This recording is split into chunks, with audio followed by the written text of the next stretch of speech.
Sino ba sa atin ang hindi nakakakilala sa isang coin na ito na sobrang sikat ngayon sa social media, mapa Facebook man or YouTube? Dahil ito ay naging content, naging isa sa mga content ni Jessica Soho sa kanyang segment sa GMA na ito daw ay milyones na ang halaga po ngayon. Itong piso na 1972. Piso na 1972. Lumang piso po ito at sobrang mahal na daw ang presyo at sinasabi nga nila milyones na ang presyo ngayon sa market.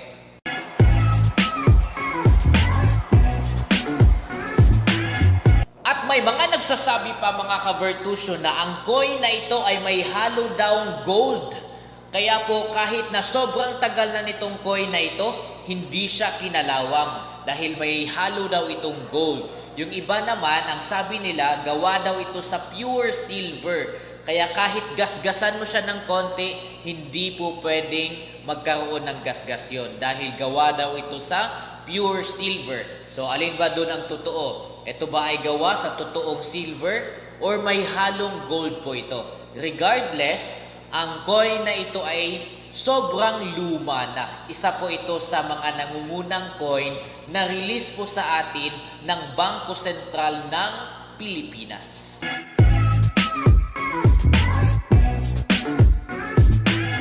Ang coin na ito mga ka-Vertusio ay sponsored sa atin ng isa sa mga estudyante ko po sa grade 9 na nagngangalang Xavier. Ayaw daw niya ibigay ang kanyang apelyido kasi gusto daw niyang manatiling anonymous. Pero Xavier, thank you for sponsoring this coin for me. Ito ay 1972, 1 peso or 1 piso, isang piso na 1972 po ang series po niya.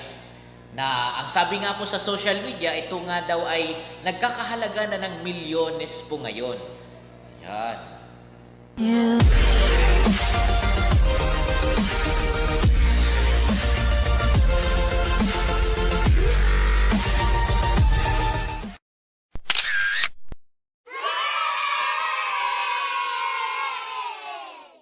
Ang coin po natin ay intact, kumpletong-kumpleto, walang kalawang, malinis na malinis. At lahat ng features, kung paano po ito ginawa at lumabas sa atin na original, nandun pa rin po siya. Walang nabura, walang lumabo, kumpletong-kumpleto pa rin. Walang gasgas din. May kunting-kunting sign of impurity, pero sobrang minimal lang po yun. Sa sobrang luma na din naman kasi ng coin na ito. At syempre, hindi po ito masyadong napangalagaan. Pero konting lilis lang po sa coin na ito, back to the normal na po ito. At sobrang maganda po ng coin ito. At syempre, kapag naalagaan po natin ito, malagay na po natin doon sa sealed, tapos malagay natin ng papeles, mataas po ang value nito. Mataas po ang value nito.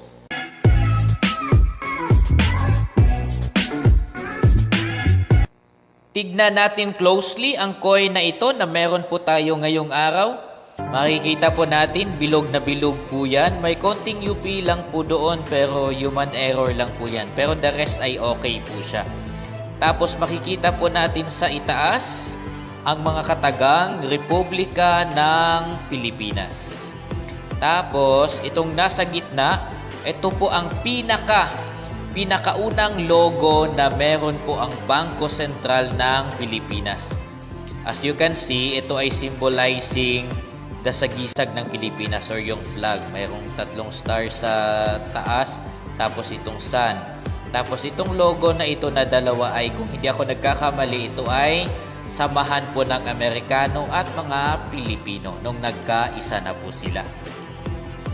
Yan. Tapos nakalagay din po sa ibaba pa rin dito sa parang laso po yan, Republika ng Pilipinas. At syempre, the official maker and producer ng mga coins dito sa Pilipinas ay ang Bangko Sentral. Yan. Tapos kung nakikita nyo po dito, nandito po sa pinakaibaba, ang proof na ang coin na ito ay gawa po or issued po last 1972. Hindi pa ako pinanganak. coin na po ito. Yan. So, intact na intact pa po siya. Nandyan pa po lahat ng feature. Klaro pa, nababasa pa. Wala pang nabura sa lahat ng sa anumang feature na meron ang coin na ito. Tignan po natin dito sa likod. Kapag ka-flip po natin ito, imbis na nakatayo yung ulo ni Jose Rizal, nakatiwarik po siya. At isa po dyan sa feature na meron po ang 1972. Yung baligtad po ang ulo ni Jose Rizal. Yan. So, ikutin lang po natin yan.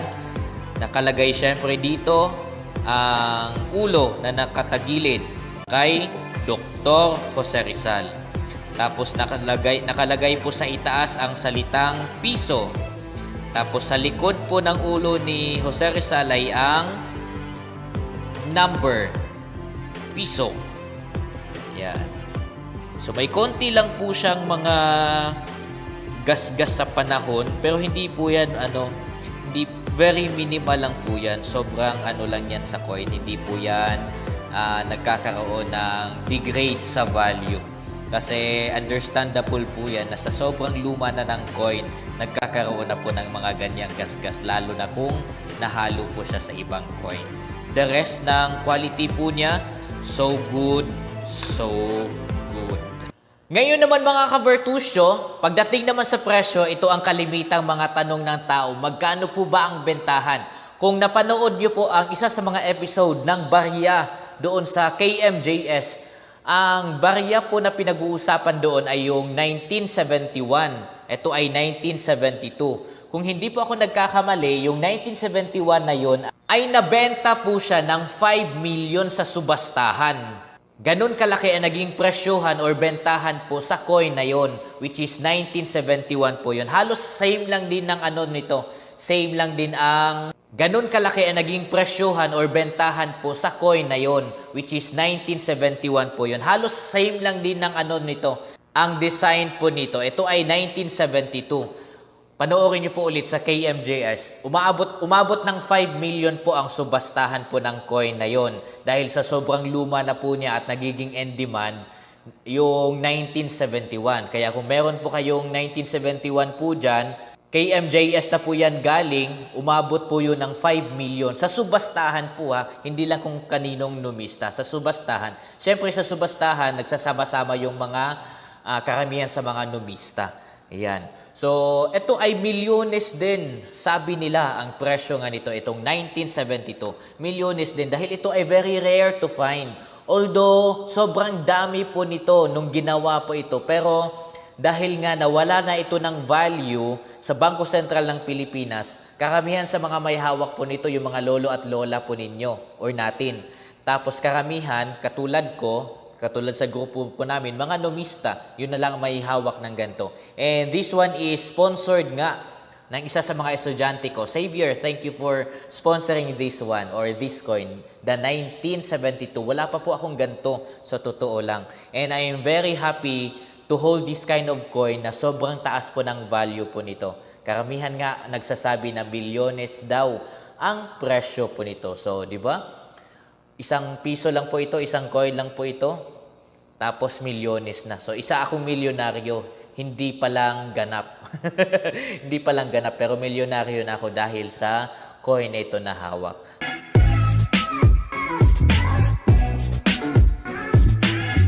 So mga ka-Virtusyo, sort of advice lang, kung meron po kayong hawak na gantong klase ng coin, 1972, huwag nyo pong ibenta ng kahit saan-saan lang. I would better attend ng mga subastahan, lalo na sa Pasig, marami po sa Pasig, at doon nyo po ibenta ito. Kung meron po kayong ganito, better din siguro na ipalinis po ninyo, ipaseal, tapos palagyan ng papeles para mas maayos at mas mataas po ang subastahan po nito. Magkaroon ng negotiation sa coin na ito. Dahil ito nga po ay old coin, very rare to find, at syempre, maayos pa ang Kapag meron kayong ganito, for sure, maayos din ang quality po niyan. Kasi nga, ito ay hindi kinakalawang.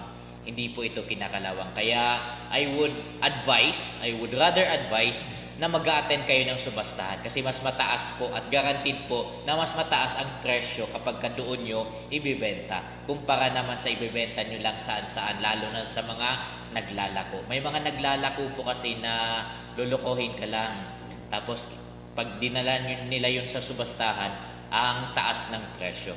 Kaya I would advise na yun ang gagawin po ninyo. Mag-attend po kayo ng subastahan kung meron kayong ganito ng klase ng coin. Para sa kaalaman na yan mga ka-Vertusyo, and for more videos, huwag pong kalimutang mag-subscribe. Syempre naman, i-follow nyo po ako. Mag-subscribe po kayo at i-hit po ninyo ang notification bell para time to time na may upload po kayo ay magiging updated po kayo at malalaman din ninyo kung anong information naman ang binibigay ko about coins at lalo na kung may coins kaming binibenta. Kaya wag pong kalimutan na i-follow po ako. Mag-subscribe na dito sa Vertusyo.